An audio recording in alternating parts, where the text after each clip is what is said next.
Hello. हाँ, मेरी okay ma'am. आवाज आ रही है? यस मैम, आ गया बात। ओके। Good evening everyone. मैं Abhishek Singh, international forum for promoting homeopathy के हिंदी सत्र पर आप सभी का हार्दिक स्वागत करता हूं। जैसा कि आप सभी जानते हैं कि आईएफपीएच फोरम एक अंतर्राष्ट्रीय होम्योपैथिक संस्था है जो पिछले कोविड काल से निरंतर दैनिक वेबिनार का आयोजन करता आ रहा है। प्रारंभ में ये अंग्रेजी और मलयालम भाषा में होता था, तत्पश्चात राष्ट्रीय भाषा हिंदी में भी इसका आयोजन किया जाने लगा। इस प्रकार के कार्यक्रम का मुख्य उद्देश्य होम्योपैथी की विशिष्ट पहचान के तहत सभी लोगों के पास ज्ञान को साझा करना और सभी के बीच एक सद्भावना को प्रोत्साहित करना है। आइए आज की इस बैठक को प्रारंभ करने से पहले हम 1 मिनट का मौन रखें और ईश्वर से मार्गदर्शन प्राप्त करें। धन्यवाद। आज के इस महत्वपूर्ण वेबिनार में हमारे बीच हैं डॉक्टर नेहा कक्कर। मैम ने अपनी बीएचएमएस दिल्ली से की है तथा वर्तमान में homeo cure and care clinic Meerut में प्रैक्टिसिंग होम्योपैथिक चिकित्सक के रूप में सेवाएं दे रही हैं। डॉक्टर नेहा कक्कर मैम आईएफपीएच की नियमित वक्ता एवं मॉडरेटर हैं तथा Meerut homeopathic medical association, Meerut red cross society और साउथ दिल्ली होम्योपैथिक एसोसिएशन की सक्रिय सदस्य हैं। उन्होंने ऑल इंडिया होम्योपैथिक कांग्रेस 2023 में कैंसर विषय पर प्रभावशाली केस प्रेजेंटेशन प्रस्तुत किया था तथा होम्योपैथी से संबंधित कई शोधपरक लेख भी प्रकाशित किए हैं। आइए हम सभी डॉक्टर नेहा कक्कर का हार्दिक स्वागत करते हैं। Over to you ma'am. हाँ हाँ जी, बहुत बहुत धन्यवाद अभिषेक जी का इतने बड़े इंट्रोडक्शन के लिए।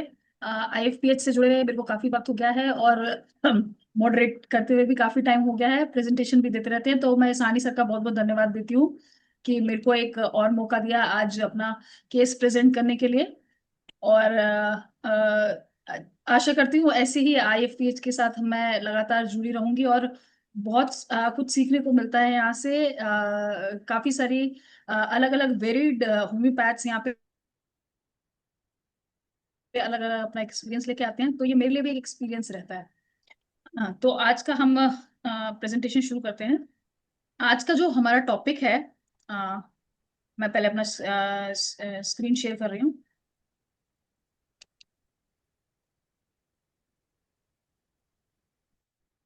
मेरा स्क्रीन विजिबल है अभिषेक जी? Yes ma'am.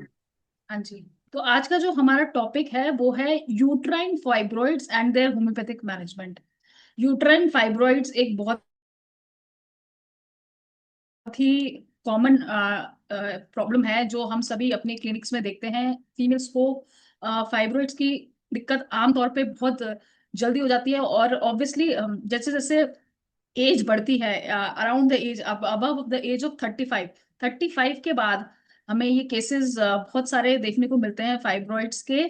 और स्पेशली होम्योपैथ्स के पास ये केसेस आते हैं क्योंकि मोस्टली केसेस में जो एलोपैथिक फिजिशियंस हैं वो सर्जरी हमें एडवाइस कर देते हैं। तो होम्योपैथिक पॉइंट ऑफ व्यू से यूट्राइन फाइब्रॉइड्स एक ऐसा टॉपिक है जहाँ पे हमारे पास बहुत सारी मेडिसिन है, बहुत अच्छा एक रोल होम्योपैथी प्ले कर सकती है। तो यूट्राइन फाइब्रॉइड्स के बारे में ही आज हम जानेंगे किस किस तरह के फाइब्रॉइड्स होते हैं, किस किस तरह से इनको हमें मैनेज करना है और क्या मैंने पर्सनली कौन सी मेडिसिन यूज करे हैं केसेस के द्वारा, हम इस चीज को आज देखेंगे। तो स्टार्ट करते हैं हम अपनी प्रेजेंटेशन। तो uterine fibroids and their homeopathic management, ये मेरा छोटा सा bio है। तो सबसे पहले हमें वही जानना जरूरी है कि एनाटॉमी और फंक्शन ऑफ फीमेल यूट्रस क्या है, उसके ही बेस पे हम जो है यूट्राइन फाइब्रॉइड्स को अलग अलग तरह से क्लासिफाई करते हैं और उनकी प्लेसमेंट और उनका जो एनाटॉमिकल प्लेसमेंट होता है और उनके फंक्शन के हिसाब से ही हमें पेशेंट में अलग अलग सिम्टम्स देखने को मिलते हैं। तो उसके लिए सबसे पहले एनाटॉमी और फंक्शन ऑफ फीमेल यूट्रस को समझना बहुत जरूरी है। तो जो हमारा यूट्रस होता है, फीमेल यूट्रस होता है, इसके मेनली ये पार्ट्स होते हैं। सबसे ऊपर जो ऊपर का पार्ट होता है जिसे हम फंडस ऑफ द यूट्रस कहते हैं, वो डोम शेप्ड होता है। सुपीरियर पोर्शन होता है at the entry of fallopian tubes. Fallopian tubes हम सभी को मालूम है, ये एक जनरल कोई वो नहीं है। ऑब्वियसली जो लोग नए हैं या स्टूडेंट्स हैं उनके लिए केयर रिवीजन है, पर जनरली हम लोगों को मालूम है ओवरीज हैं, फेलोपियन ट्यूब्स है और फंडस ऑफ द यूट्रस है जो ऊपर का पार्ट है। बीच का पार्ट हम बोलते हैं बॉडी या कॉर्पस। उसको जो मेन ट्रायंगुलर शेप पार्ट है जहां पे बेबी या फीटस की ग्रोथ होती है। जब भी कोई औरत प्रेग्नेंट होती है, जो बॉडी ऑफ द फंडस है, वहां की जो अंदर की कैविटी होती है, वही फीटस को होल्ड करती है, और ये एक बहुत ही इंपॉर्टेंट पोर्शन होता है यूट्रस का। उसके बाद आती है isthmus, a narrow constricted region just above the cervix, और बॉडी के बीच में, बॉडी और सर्विक्स, जो सर्विक्स होता है नीचे वाला पार्ट यूट्रस का, उसके और बॉडी ऑफ द यूट्रस के बीच में एक पार्ट होता है इस्थमस ऑफ द यूट्रस। और लोअर जो वेजाइना में ओपनिंग होती है यूट्रस की, उसे हम कहते हैं सर्विक्स ऑफ द बॉटम। ये सिलेंड्रिकल पार्ट होता है और जो वेजाइना में प्रोजेक्ट करता है, यही पार्ट है जहां से हमारा मेंस्ट्रुअल फ्लो, जो पीरियड्स होते हैं लेडीज को, ब्लड फ्लो निकलता है, और यहीं से हमारा कंसेप्शन भी स्टार्ट होता है। तो कंसेप्शन स्टार्ट करने के लिए अगर हम नीचे से ऊपर जाए तो सर्विक्स, इस्थमस, बॉडी और फंडस, और ऊपर से नीचे आए तो फंडस, बॉडी, इस्थमस और सर्विक्स। तो मेन ये चार पार्ट्स होते हैं यूट्रस के। और आगे हम देखें तो जो क्रॉस सेक्शन, अब जो बॉडी ऑफ द यूट्रस है उसके अंदर हमारी होती है एंडोमेट्रियल लाइनिंग, जो तो अंदर ये कैविटी है, हॉलो शेप्ड ऑर्गन होती है बॉडी, अंदर कैविटी है, ऊपर से मस्कुलेचर होता है। तो अंदर का जो लेयर्स होती है उसमें भी तीन तीन लेयर्स हैं। जो मस्कुलेचर है, आउटर मोस्ट लेयर जो होती है उसको बोलते हैं पेरिमेट्रियम या सिरोसा। अब ये सिरोसा जो है, जो हमारा पेरिटोनियम है, जो एब्डोमिनल ऑर्गन्स को भी कवर करता है, यही पेरिटोनियम जो है जब यूट्रस में कवरिंग ले आता है तो उसको हम पेरिमेट्रियम कह देते हैं। वो सिरोसिल कवरिंग होती है जो सारे ऑर्गन्स को प्रोटेक्ट करती है, जितने भी एब्डोमिनल ऑर्गन्स हैं। तो वो पेरिटोनियम से मेट्रियम हो जाता है यूट्रस पे आते आते। उसके बाद आता है जो मेन मस्कुलर वॉल है यूट्रस की, उसे कहते हैं myometrium, the thick muscular middle layer composed of smooth muscle cell, जो कॉन्ट्रैक्शन के लिए रिस्पॉन्सिबल है, जिससे यूट्राइस एक्सपैंड और कॉन्ट्रैक्ट करता है, और जो लेयर प्रेगनेंसी के दौरान एक बहुत बड़ा स्पेस प्रोवाइड करती है बेबी की ग्रोथ के लिए, उसको हम मायोमेट्रियम कहते हैं। उसके बाद आती है एंडोमेट्रियम या म्यूकोजल लाइनिंग, अंदर की जो इनर मोस्ट लाइनिंग है जो शेड होती है मेंस्ट्रुएशन के दौरान, उसको हम एंडोमेट्रियल या म्यूकोजल लाइनिंग लेती है। The inner most lining which is highly vascular, उसकी ब्लड सप्लाई और नर्व सप्लाई बहुत ही रिच होती है। ब्लड सप्लाई की वजह से ही यहाँ पे हर महीने एक लाइनिंग बनती है, जो हर महीने शेड भी होती है थ्रू हार्मोनल एक्सेस। और यहाँ की नर्व सप्लाई भी होती है, क्योंकि इस नर्व सप्लाई ज्यादा होती है इसलिए क्रैम्पिंग और पेन भी इस एरिया में बहुत ज्यादा होता है। तो पेरीमेट्रियम बाहर का एरिया है, मायोमेट्रियम बीच का एरिया है, और इनर मोस्ट जो लेयर या म्यूकोजल लाइनिंग है वो एंडोमेट्रियल कैविटी होती है। इन तीनों लेयर्स को, और जो मैंने बताया ना,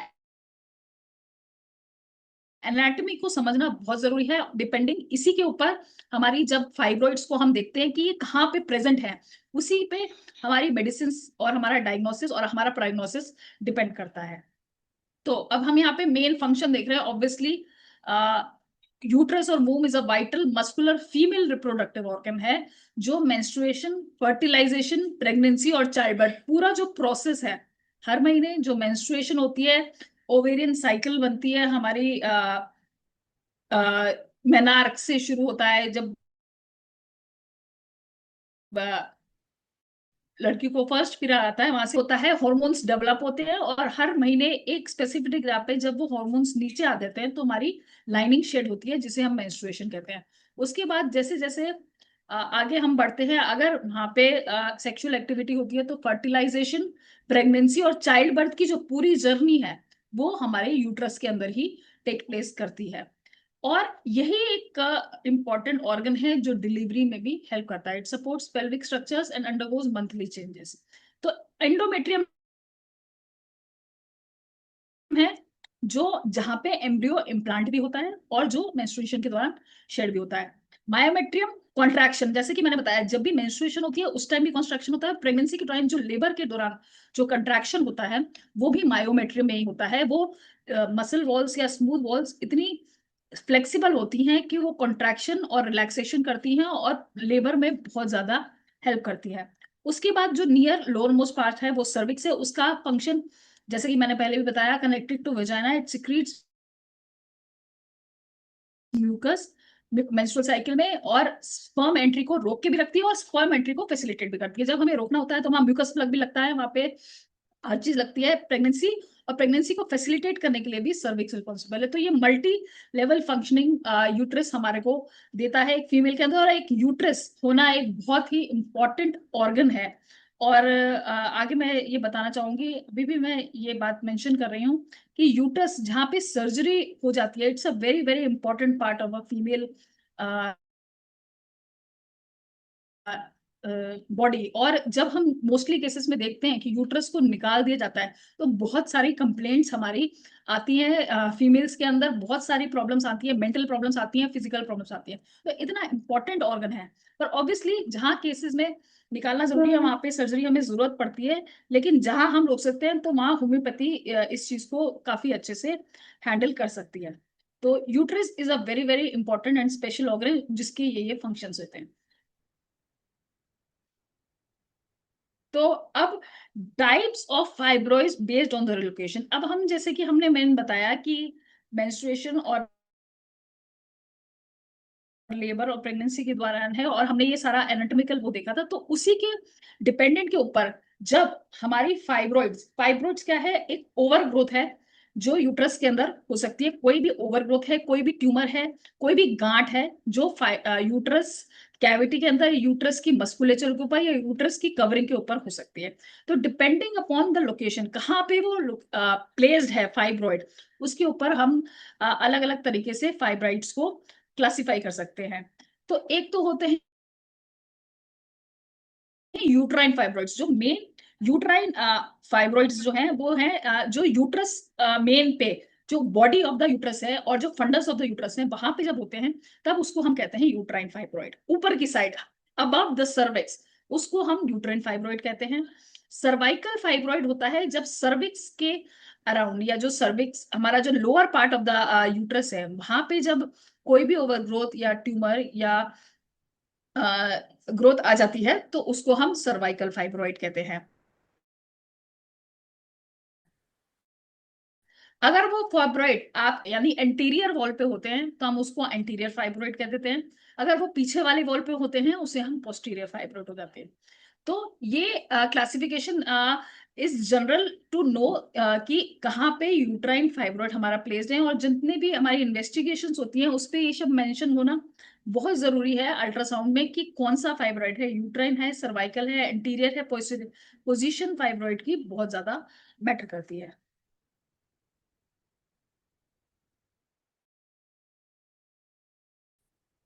तो अब ये तो थी जो ऊपर की साइड अगर प्रेजेंट है, अगर नीचे की साइड डिपेंडिंग, जो हमने फर्स्ट एनाटॉमी देखी थी, ये जो एनाटॉमी थी फंडस बॉडी इस्थमस और सर्विक्स, इसकी बेसिस पे हमारी ये क्लासिफिकेशन है यूट्राइन सर्वाइकल एंटीरियर और पोस्टीरियर फाइब्रॉइड की।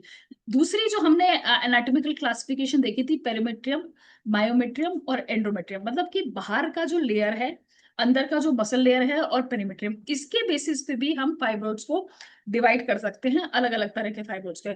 जैसा कि मैंने बताया सीरोजल मतलब जो पेरिटोनियम जो बाहर की लेयर है वहां पे अगर आपको फाइब्रॉइड हो जाए तो उसको सब सिरोजल, और अगर वो फाइब्रॉइड एक पॉलिप की तरह लटका हुआ हो या आ, आ, आगे की साइड हैंग कर रहा हो तो उसको हम पिडंकुलेटेड फाइब्रॉइड कहते हैं। मोस्टली फाइब्रॉइड जो पिडंकुलेटेड फाइब्रॉइड होते हैं वो वैसे अंदर की साइड होते हैं, लेकिन बाहर की साइड भी हो सकते हैं। छोटे छोटे फाइब्रॉइड्स हमें देखने को मिलते हैं बाहर की साइड। तो ये जो सबसिरोजल फाइब्रॉइड होते हैं ये बाहर की साइड होते हैं। और पूरी सब सिरोजा, और जब भी अगर आप कोई इमेज अगर आपको इंटरनेट मिले तो आपको दिखेगा सबसिरोजल फाइब्रोइड मोस्ट इंट्राम्यूरल, जो नेक्स्ट लेयर में हमें देखने को मिलती है वहां होती है। सबसिरोजल फाइब्रोइड मोस्टली छोटे साइजेस के होते हैं और बाहर के लेयर पे होते हैं। नेक्स्ट आते हैं इंट्राम्यूरल फाइब्रोइड। इंट्राम्यूरल है मस्कुलेचर, जो अंदर का बीच का जो मसल लेयर होता है उसके जो फाइब्रोइड्स होते हैं उसको हम कहते हैं इंट्राम्यूरल या इंट्रामस्कुलर फाइब्रोइड। ठीक है। तो ये है कि अंदर का जो जो कॉन्ट्रैक्शन, जो सॉफ्ट मसल्स, वहां पे अगर आपको फाइब्रॉइड हो जाए तो वो इंट्राम्यूरल होता है। और जैसे कि मैंने बताया इनका साइज मोस्टली बड़ा होता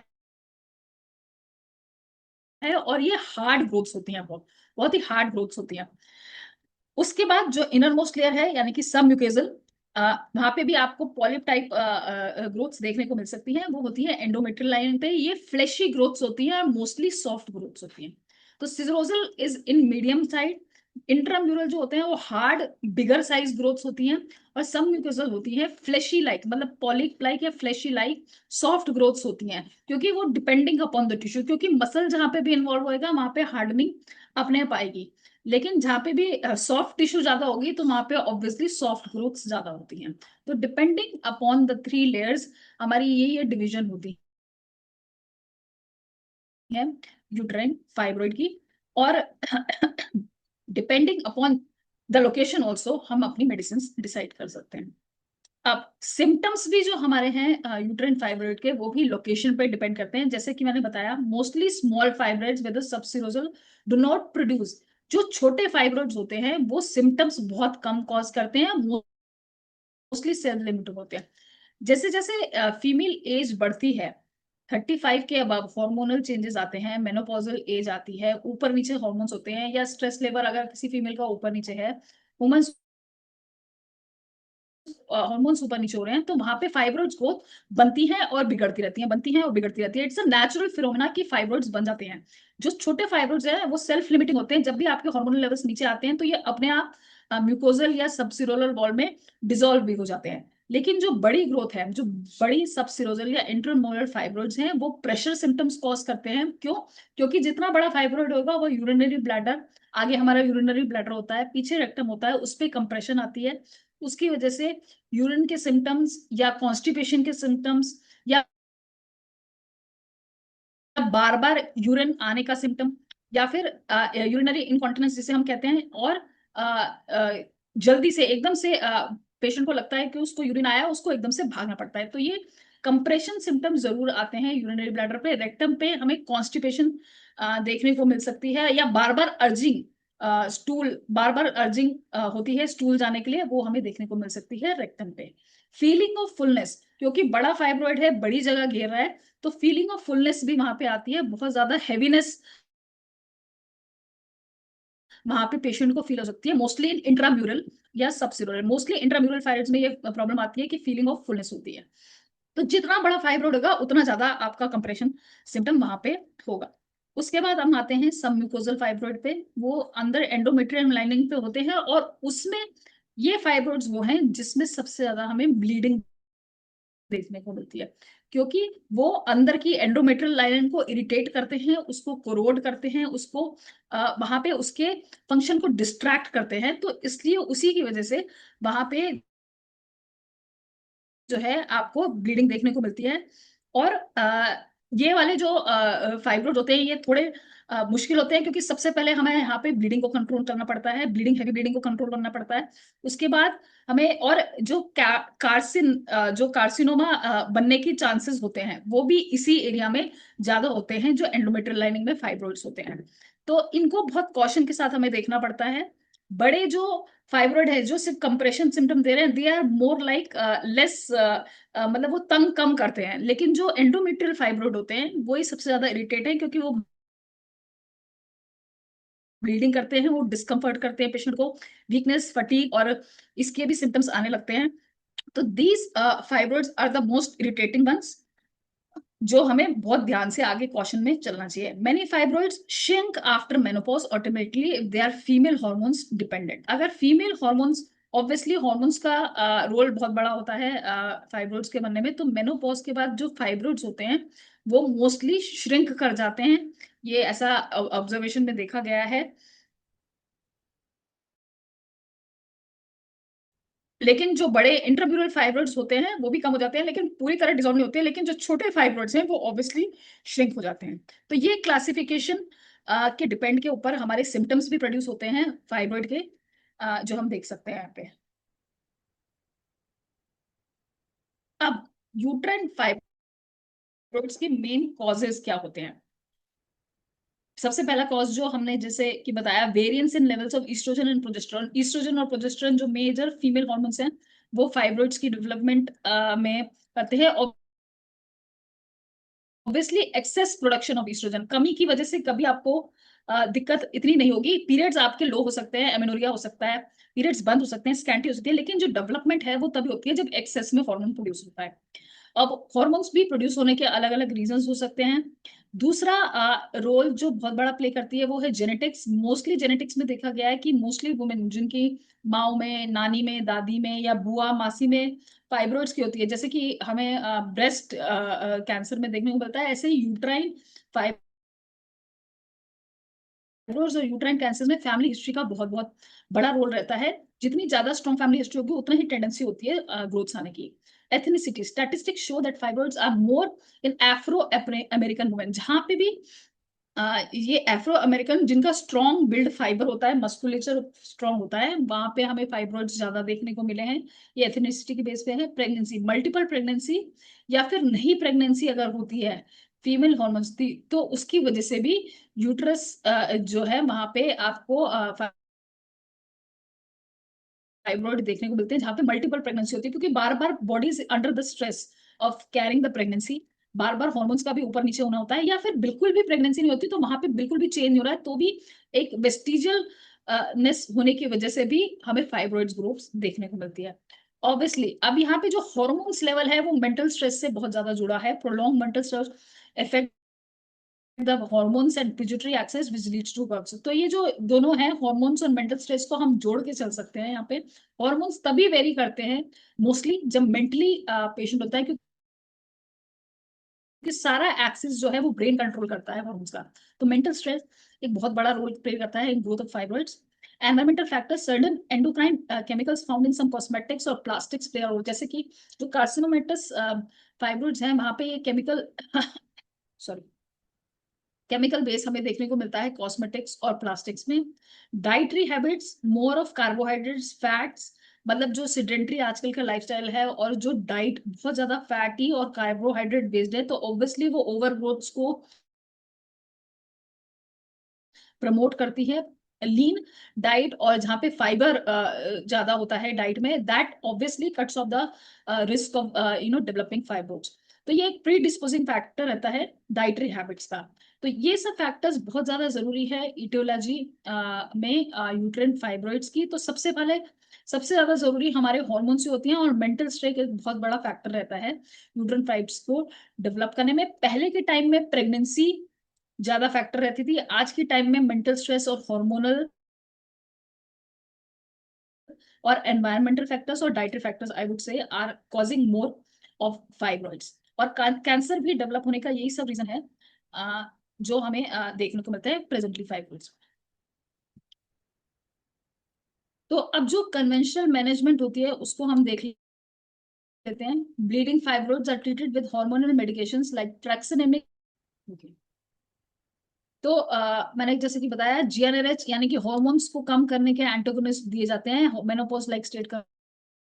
उनमें हॉर्मोनल कॉन्ट्रासेप्टिव्स होते हैं, इंट्रायूट्राइन डिवाइसेस और बर्थ कंट्रोल पिल्स भी हैवी ब्लीडिंग को कम करने के लिए हम यहाँ पे यूज करते हैं ट्रैक्सिनेमिक एसिड के साथ। Uterine fibroid embolisation, embolisation is like burning of the fibroid, एक तरीके का कॉटराइजेशन होता है फाइब्रोइड्स का। जैसे कि मस्से हम एम्बोलाइज कर देते हैं, वैसे ही फाइब्रोइड को भी embolisation. This is a minor surgical procedure. Myomectomy जो है obviously removal, partial removal of the fibroids या total removal of the whole reproductive female reproductive system. myomectomy is the partial removal and hysterectomy is the total removal of the uterus। और कई बार तो सिर्फ uterus remove करते हैं, कई बार ovarian और ovaries भी रिमूव कर दी जाती हैं, डिपेंडिंग अपॉन कि वो कितना उसके ऊपर लोड है या कितना रिस्क है वहां पे डेवलप होने का। तो मायोमेक्टमी पहले ज्यादा यूज करी जाती थी, अब आज की डेट में हिस्टेरेक्टमी ही मोस्टली डॉक्टर्स करते हैं। पूरा यूट्रस ही रिमूव कर देते हैं या पूरा रिप्रोडक्टिव सिस्टम ही रिमूव कर दिया जाता है। तो these are the surgical procedures. और कन्वेंशनल जो हमारे ट्रीटमेंट होते हैं, ट्रैक्सिनेमिक एसिड, जीएनआरएच एग्नोस्ट, ये मेडिसिनल वो है हार्मोनल कॉन्ट्रासेप्टिव। और सर्जरी में एम्बोलाइजेशन, मायोमेक्टमी और हिस्टेरेक्टमी हम करते हैं। तो पेशेंट जो हमारे पास आता है वो इसी उम्मीद के साथ आता है कि हम जो है ये सर्जिकल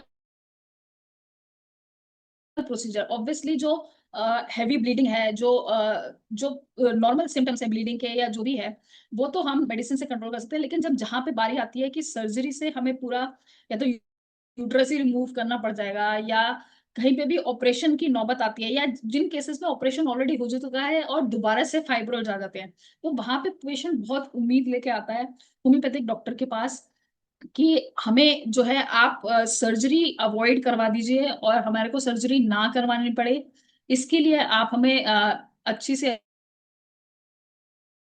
अच्छे मेडिसिन दीजिए जिससे जल्दी हाँ इस प्रॉब्लम से हम निजात पा सके और सर्जरी ना करवाने पे। तो ये होम्योपैथ के लिए एक चैलेंज होता है कि हम यूट्रस के फाइब्रॉइड को ठीक कर सके। बहुत सारी हमारे पास मेडिसिन हैं, तो उस पे बढ़ने से पहले सबसे पहले हम देख लेते हैं कि मेन मियाज्मेटिक बैकग्राउंड क्या होता है।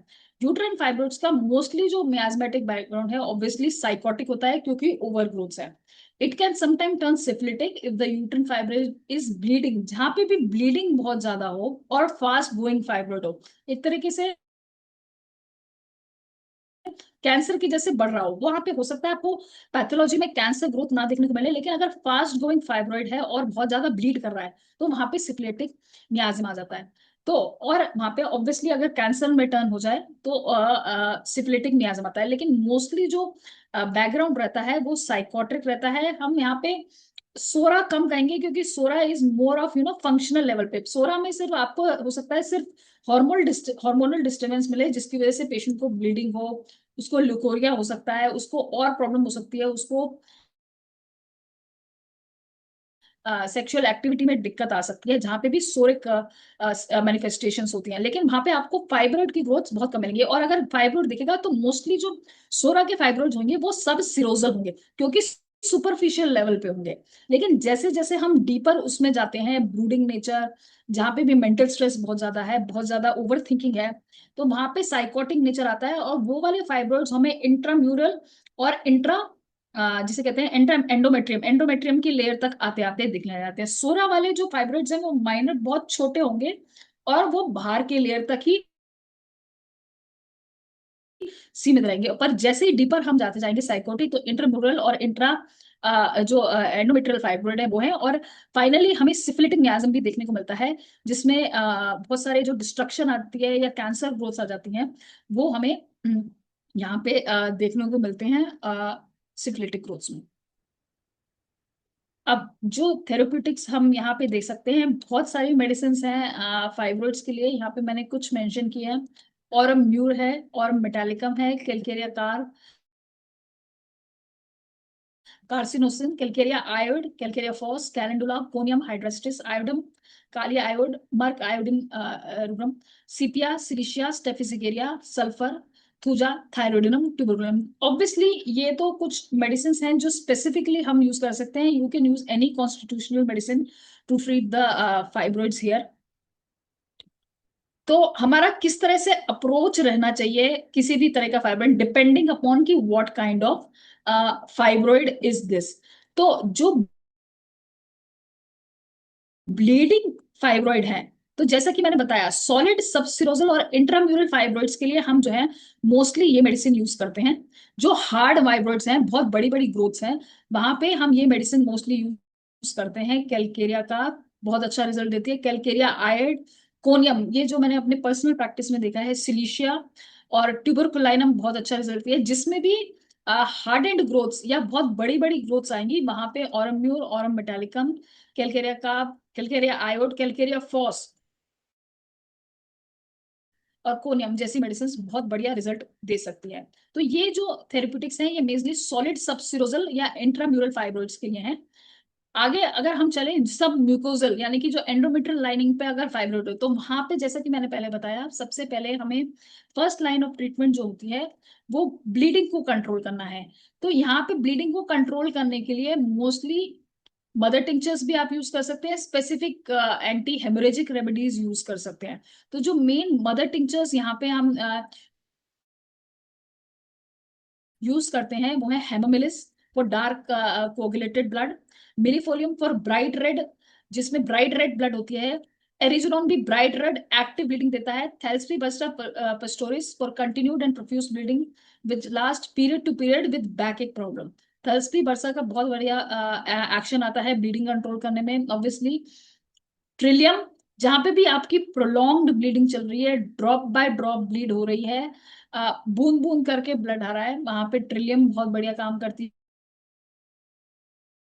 ये एरिजिनोन और मिलिफोलियम दोनों ब्राइट रेड ब्लड में देती है, पर erigeron has more active bright red colour. Millefolium में भी ब्राइट एक्टिव ब्लीडिंग होती है, पर एरिजिनोन के और भी सुर्ख जिसे लेते हैं ना, लाल, बिल्कुल सुर्ख लाल खून जो आता है, वो एरिजिनोन को इंडिकेट करता है। हेमेमिलिस हमेशा डार्क कोआगुलेटेड ब्लड देती है, और क्लॉट्स ज्यादा होंगे उसके अंदर, तो वहां पे आपकी हेमेमिलिस ज्यादा इंडिकेट होती है। जहां पे भी डीकम्पोजिशन आ जाए, मतलब वो एक तरीके से सिफिलिटिक तरह की जो ग्रोथ्स होती है, वहां पे ऑफेंसिव और ब्लैकिश ब्लीड्स आने लगती हैं, और जिसमें मेम्ब्रेन्स यानी कि जो यूट्राइस का एंडोमेट्रियम का पार्ट है, मेम्ब्रेन है, वो भी डिस्चार्ज होने लग जाती है।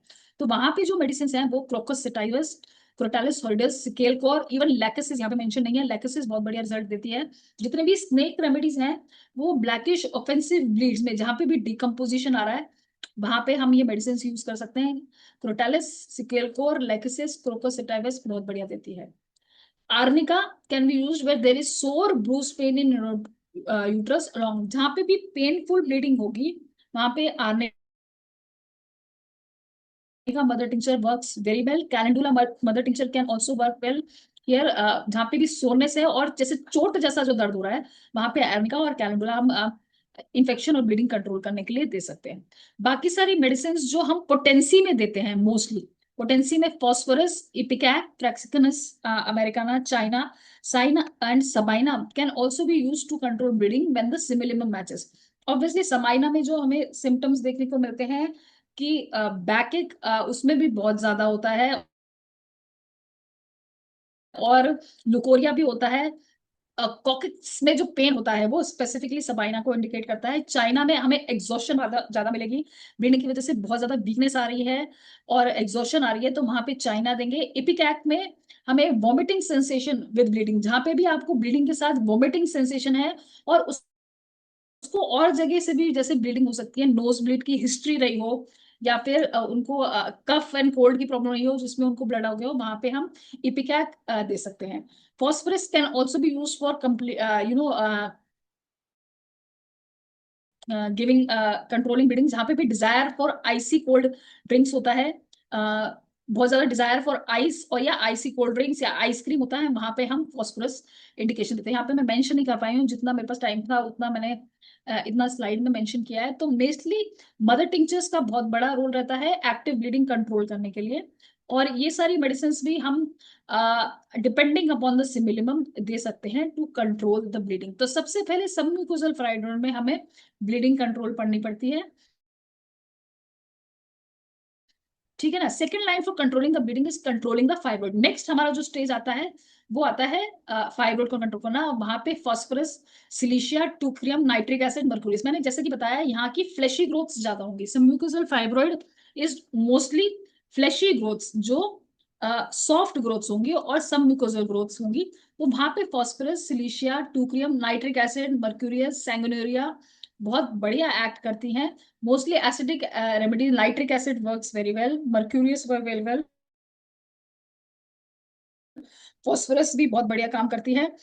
और आपको जो भी इंडिकेशन आपका जो सिमिलर में मैच करे वो मेडिसिन आप मुझे करें। These are the specific medicine जो मैंने मेंशन यहाँ पे करी है। तो एक बार और हम ब्रश अप करने के लिए देख सकते हैं कि सबसिरल और इंटरम्यूरल में हमें मोस्टली हार्ड एंड ग्रोथ्स वाली मेडिसिन देखनी, जैसे कि calcarea, calcarea iod, conium, hydrastis iodum और thyroid, these are the major remedies जो आप सोच सकते हैं। और सबम्यूकोजल थायराइड में पहले आप ब्लीडिंग कंट्रोल करिए पेशेंट की, सबसे पहले उसका ब्लीडिंग स्टॉप करिए, क्योंकि बहुत इरिटेटिंग सिस्टम सिम्टम होता है, पेशेंट सबसे ज्यादा ब्लीडिंग से परेशान हो जाता है। तो सबसे पहले ब्लीडिंग उसकी कंट्रोल करिए, फिर आप उसकी कॉन्स्टिट्यूशनल मेडिसिन जो भी आपको केस ट्रेटिंग के दौरान मिली है, यहाँ पे इग्निशिया, सीपिया, पल्सिटिला, जो भी उसका पेशेंट का कॉन्स्टिट्यूशन है, carcinosin, tuberculinum, depending upon the sycotic and syphilitic, और जो भी उसकी मेंटल और फिजिकल हिस्ट्री रहती है, हिस्ट्री लेना बहुत जरूरी होता है। मोस्टली केसेस में जहाँ पे आपको कैंसर या ओवरग्रोथ की हिस्ट्री मिल रही है, वहां पे थूजा, यहाँ पे मैंने मेंशन नहीं किया, थूजा बहुत अच्छा रिजल्ट देती है। और वहां पे कार्सिनोसिन आप as a initial treatment start कर सकते हैं। ट्यूबरकुलाइनम, जहाँ पे भी आपको ट्यूबरकुलर हिस्ट्री मिले वहां पे ट्यूबरकुलाइनम यूज कर सकते हैं। तो हिस्ट्री लेना बहुत जरूरी है, मेंस्ट्रुअल हिस्ट्री जरूर लीजिए, और प्रेगनेंसी और ऑब्स्टेट्रिक हिस्ट्री भी लेना बहुत बहुत जरूरी होता है, किस तरह की वहां पे कॉम्प्लिकेशंस आई हैं वो भी कई बार हमें इंडिकेट कर देती है मेडिसिन को। हमेशा सिर्फ प्रेजेंट वाली जो चीज है उसी पे हम मेडिसिन को नहीं दे सकते, पास्ट में जाना बहुत जरूरी है, क्योंकि हिस्ट्री बहुत ज्यादा मैटर करती है होम्योपैथिक प्रिस्क्रिप्शन में। मेंस्ट्रुअल हिस्ट्री अगर उसकी मेंसेस बंद भी हो गए हैं तब वो फाइब्रॉइड्स के लिए आ रही हैं, तो भी हमें मेंस्ट्रुअल हिस्ट्री लेंगे, और ऑब्स्टेट्रिक हिस्ट्री, कितने अबॉर्शंस हुए वहां पे, और प्रेगनेंसी के दौरान जो भी कॉम्प्लिकेशंस हुई वो, और उसके बाद भी जो उसका पेशेंट का कोर्स रहता है, वो हमें देखना बहुत बहुत जरूरी होता है किसी भी मेडिसिन को सेलेक्ट करने से पहले। तो ये अप्रोच हमें रखनी चाहिए किसी भी फाइब्रॉइड को ट्रीट करने के लिए। आगे अब हम अपने केसेस पे बढ़ते हैं। तो जो पहला ये केस है, ये मेरा सब म्यूकोजल फाइब्रॉइड का केस है। ये अभी रिसेंट केस है, जहाँ पे ये 33 ओल्ड फीमेल पेशेंट आए हैं रूरल एरिया में, जनवरी के मंथ में अल्ट्रासाउंड रिपोर्ट्स के साथ आए थे। इनको सर्वाइकल फाइब्रॉइड था 25 mm in the month of October. Way grow in size up till 39 into 25 mm in the month of November. मतलब अक्टूबर से लेकर नवंबर तक वो बहुत ही फास्ट ग्रोइंग फाइब्रॉइड था,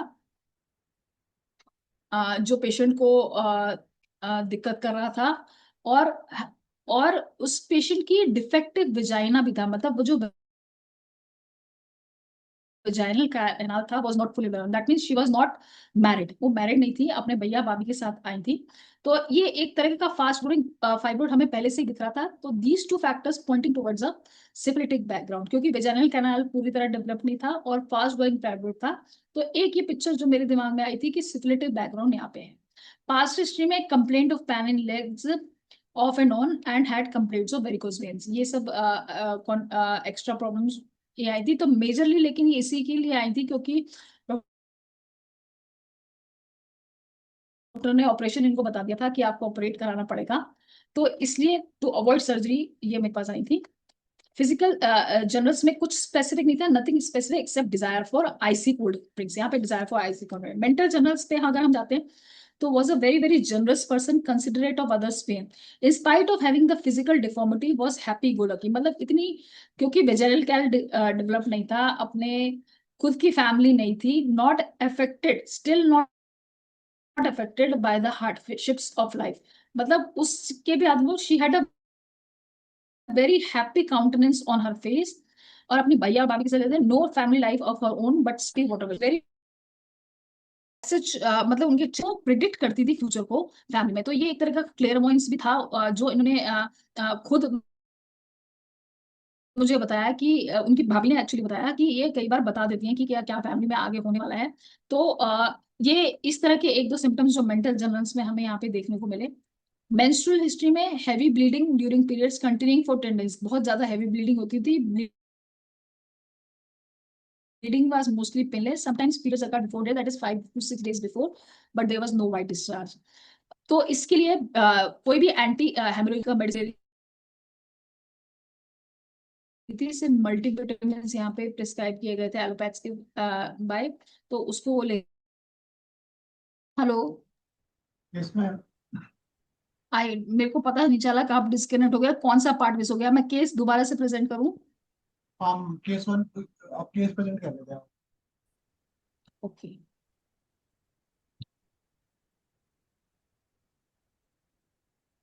जस्ट सो मैं 1-2 मिनट ही हुआ है डिस्कनेक्ट हुए। हाँ जी। मैं ज्यादा टाइम नहीं हुआ, 1 या 2 मिनट ही हुआ है डिस्कनेक्ट हुए। हेलो। हेलो। अच्छा, तो नहीं, मैं किस पार्ट पे थी मुझे? एक बार आप स्लाइड ओपन कर हेलो। दीजिए, बताया। हाँ जी, एक मिनट।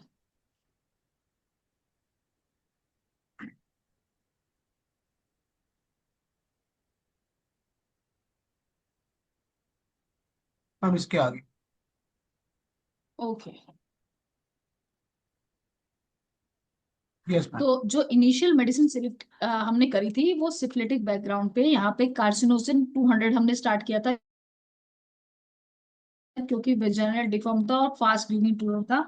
और जो बाद में, तो सबसे पहले हमने कार्सिनोसिन 200 3 डोज यहाँ पे स्टार्ट करी। उसके बाद जो कॉन्स्टिट्यूशनल मेडिसिन थी वो फॉस्फोरस निकल के आई, जो डुब्रिक्स लिए गए थे,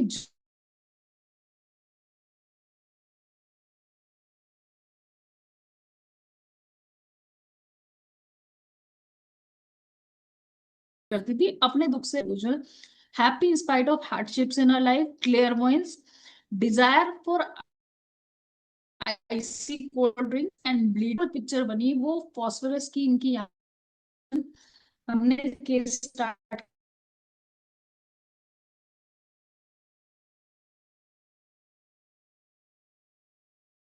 फॉलोड बाय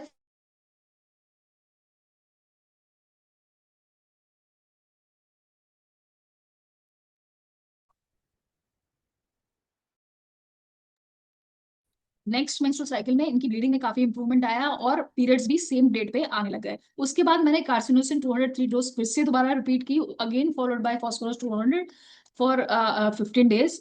तो जो मार्च में हमें रिपोर्ट्स दिखाई तो उसमें जो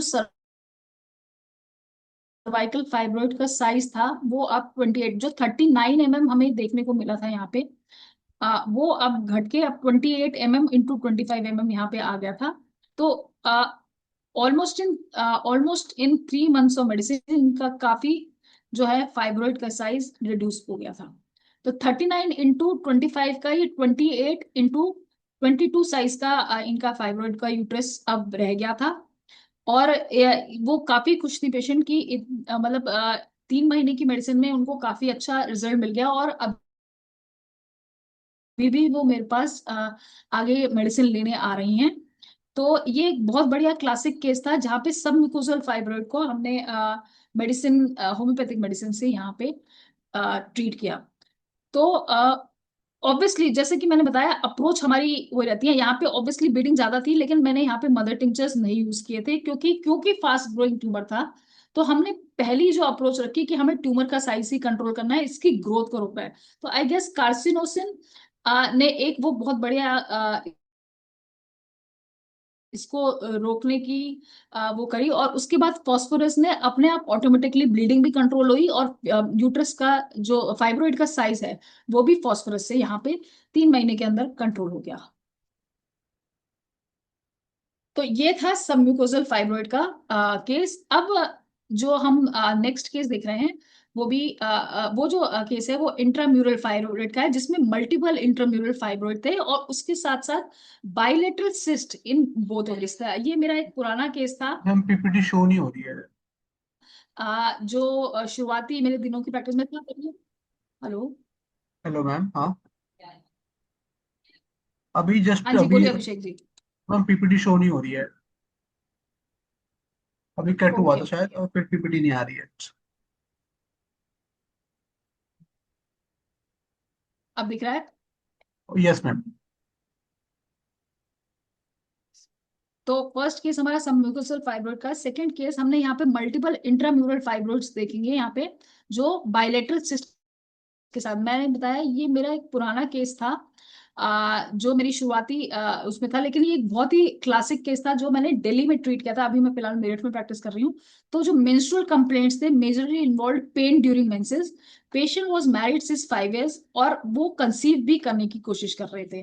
10 went in for the ultrasound. इसका मेरे पास रिपोर्ट्स यहाँ पे मेंशन प्रेजेंट नहीं थी, तो लेकिन तब भी ये केस एक, क्योंकि I remember is that is बहुत ही मतलब पेशेंट बहुत ही अच्छा रिजल्ट यहाँ पे लेके आई थी, तो इसलिए मैंने ये केस यहाँ पे इंक्लूड किया है। हिस्ट्री ऑफ अर्टिकेरियल इरप्शंस था, पास्ट हिस्ट्री था, एंजाइटी इश्यूज बहुत थे। Mother had a history of uterine fibroids along with hysterectomy, मतलब जो पास्ट हिस्ट्री में भी उनकी मदर को भी यूट्रन फाइब्रोइड्स थे, उनको खुद अर्टिकेरिया की थी और multiple intramural fibroids with bilateral cyst की कंप्लेंट के साथ वो आई थी। रेगुलर पीरियड्स थे उनके विद 5 days ब्लीडिंग। पीरियड्स पर बहुत ज्यादा पेनफुल थे, no specific present not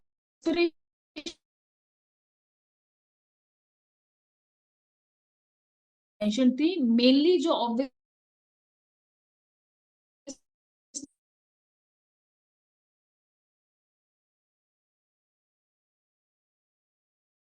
prescription का जो हमारा ill treated was she on the hands of mother,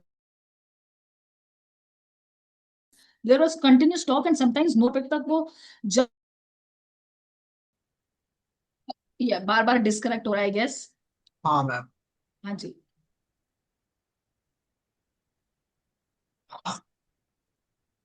तो जैसे कि मैंने बताया, ये बहुत ही लोकेशियस इंडिविजुअल थी और अपने मदर इन लॉ से बहुत ज्यादा परेशान थी। हमेशा जब भी आती थी तो angry about her mother in law, suffer sister in law as she had better in laws and better off financially.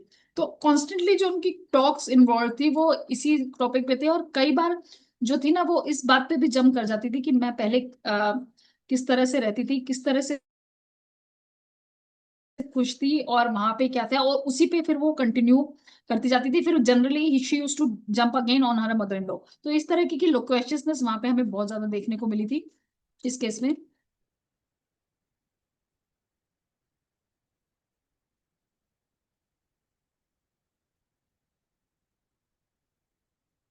And was also suspicious of her husband that might be having an affair. तो बहुत ही ज्यादा suspicion यहाँ पे उस patient को था। और ये mostly she was a Bengali, I remember वो बंगाली पेशेंट थी, और बहुत ज्यादा मतलब यही कहते थे शायद मेरे हस्बैंड का अफेयर चल रहा है, शायद मेरे हस्बैंड का अफेयर है। तो mentally she was totally engrossed कि वहां पे जो इसके इनके मदर इन लॉ के घर में या अपने मैरिटल होम में इनका चल रहा है, that was constantly going through her head. So the medicine selected here was Thuja and Lachesis. Obviously, Thuja as an anti-miasmatic, I gave Thuja in 1M potency, और Lachesis obviously जो loquaciousness यहाँ पे हमें दिख रही है, और jealousy, suspicion, सब जो है वो लेकिसिस की तरफ पॉइंट ऑफ व्यू करते हैं, इन spite of being an intramural. अब यहाँ पे हम देखेंगे लेकिसिस जो है वो फ्लैशी ग्रोथ्स के लिए ज्यादा होता है और डिकम्पोज ब्लड ज्यादा होता है उसमें। लेकिन क्योंकि मेंटल्स यहाँ पे हमारे मैच कर रहे थे, तो हमने यहाँ पे लेकिसिस सिलेक्ट करी थी। तो ऑब्वियसली जो हमने क्लासिफिकेशन ऑब्वियसली बताया था कि सब म्यूकोजल सब म्यूरल में हम सब म्यूरल में इस तरह की मेडिसिन देते हैं, और फ्लैशी ग्रोथ्स में हम दूसरी तरह की मेडिसिन देते हैं। पर obviously depending upon the tolerability जो भी हमारी मेडिसिन निकल के आती है, हम उस पे ज्यादा कॉन्सेंट्रेट करेंगे। तो after 6 months of treatment, no fibroid, no cyst in अल्ट्रासोनोसिन। और मेरे को याद है ये जो पेशेंट है मेरे पास आई थी मूलचंद हॉस्पिटल में, ये दिखा रही थी एलोपैथिक डॉक्टर को। तो उन्होंने ये बताया था कि कैसे इनका फाइब्रॉइड और ऑब्वियसली जो सिस्ट थे ओवरी के वो भी डिसॉल्व इनके हो गए थे।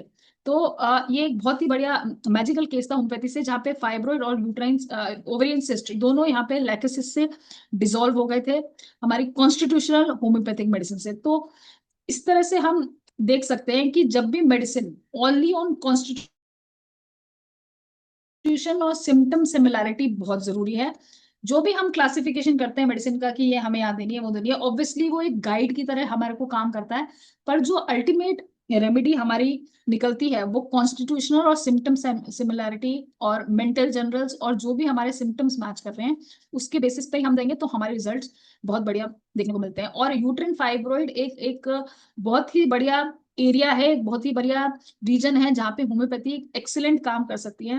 मैंने अपनी प्रैक्टिस में कोनियम से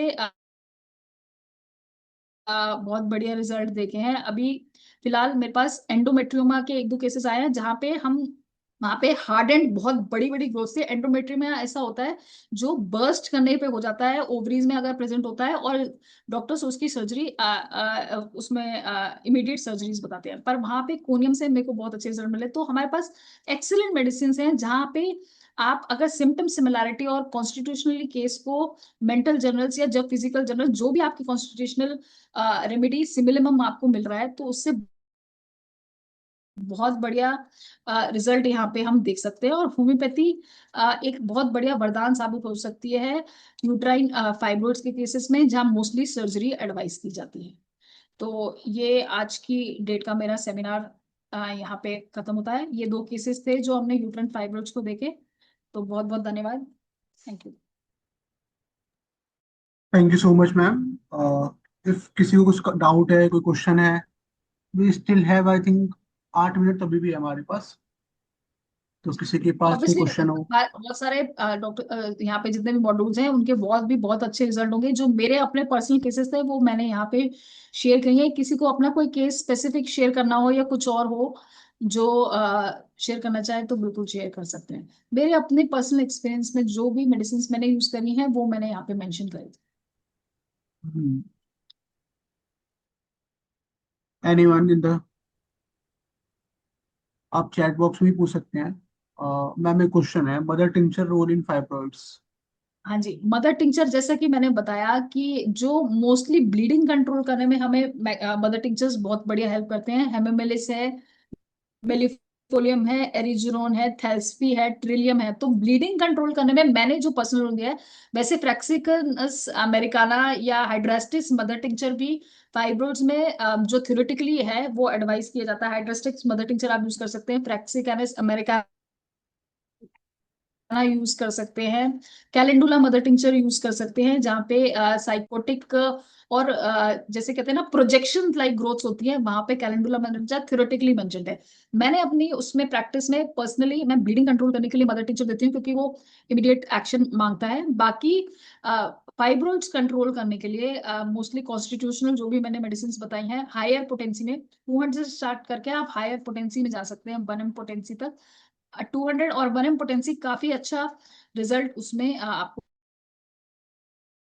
केसेस में दे सकती है। मैंने पर्सनली ब्लीडिंग कंट्रोल करने के लिए मदर टिंचर्स यूज किए, जो मैंने बताए थे आपको, हेममेलिस, मिलिफोलियम, इस तरह के मदर टिंचर्स यूज किए थे।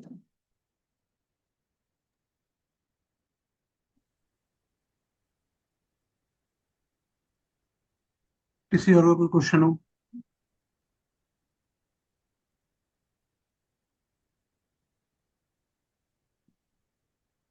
LM potency in fibroid cases.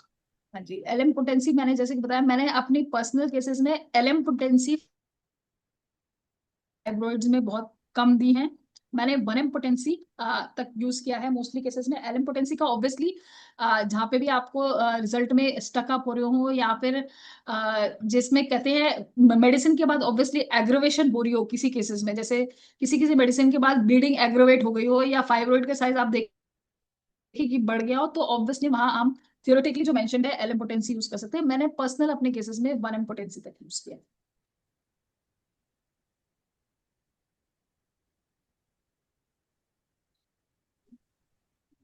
Thank you doctor Neha Kakkar. बहुत अच्छा। जी सर। आपने यूट्रस फेब्राइड पर बहुत बढ़िया बताए और जी अच्छा लगा। और जो भी मेडिसिन है वो तो बहुत बढ़िया है, होम्योपैथिक से ठीक भी होता है एकदम। हम तो हाँ जी। फ्रैक्शनस अमेरिकाना क्यू हाँ जी सर। देते हैं और ओके। साथ में मियाजमेटिक रोल जैसे जो आता है। हाँ यदि जी सर। 3F का कॉन्स्टिट्यूशन है तो कल क्रियाकार भी बहुत अच्छा हाँ जी, काम करता है, बिल्कुल फास्फोरस बिल्कुल। भी करता है, कार्सिनोसिन एंड थूजा एंड कभी कभी background of miasmatic role father mother या ट्यूबरकुलोसिस डायसिस है तो उसमें ट्यूबरकुलम या बिल्कुल। बैसिलम देते हैं। हाँ जी। बहुत अच्छा रोल करता है। कोई ऐसा बायोकेमिक साइड से हम उसमें कलकेरिया फ्लोर 12 हाँ जी है सर, कैलकेरिया फ्लोर भी मैंने से मेंशन नहीं किया टूर सर। बहुत। इंट्राम्यूरल फाइरोइड हाँ में आप कैलकेरिया फ्लोर हाँ 6x हाँ पोटेंसी में। हाँ और बहुत म्यूर भी अच्छा। हम, और म्यूर फ्लेवर्स हाँ भी जो है हम हाँ 6x 3x पोटेंसी में। अकॉर्डिंग टू सिम्टम जो हाँ जी। है वो तो देना ही है। कॉन्स्टिट्यूशनल रेमेडी में कलकेरिया हाँ का जी। मियाजमेटिक रोल बहुत अच्छा हाँ काम। जी, बिल्कुल very sir. Very thanks doctor Neha Kakkar, बहुत अच्छा लगा। ठीक। हाँ जी, और थैंक यू म्यूर नाट्रम थैंक 3x टैबलेट दे सकते हैं, जिसमें इंट्राम्यूरल, मोस्टली इंट्राम्यूरल फाइब्रोइड्स में हम ये दे सकते हैं। और लॉन्ग टर्म चलती है, जिसमें बहुत बड़ा फाइब्रोइड है, लंबे समय तक हमें देना होता है, तो वहाँ और म्यूर नाट्रम यू। थ्री कम से एक्स कम बहुत तीन आराम से हम महीना दे सकते 4 महीना 5 महीना लग ही जाता है इस हैं। केस बिल्कुल में। बिल्कुल। 5 महीना तीन से चार महीने पहले का कुछ सर, नहीं ऐसे भी केसेस होता। है 1 साल तक, जो बहुत हाँ बहुत बड़े बड़े, जैसे ज्यादा बड़ा फाइब्रोइड है उसको टाइम लग जाता है कई बार, तो उसमें 1 साल 1.5 साल तक मेडिसिन चलती है। बिल्कुल। ठीक। ओके। और किसी का कोई इनपुट देना चाहता है तो वो बिल्कुल दे सकते हैं। एलएम पोटेंसी, जैसे कि डॉक्टर प्रसाद ने पूछा, कोई एलएम पोटेंसी यूज कर चुका हो, वो अपना एक्सपीरियंस बता सकता है।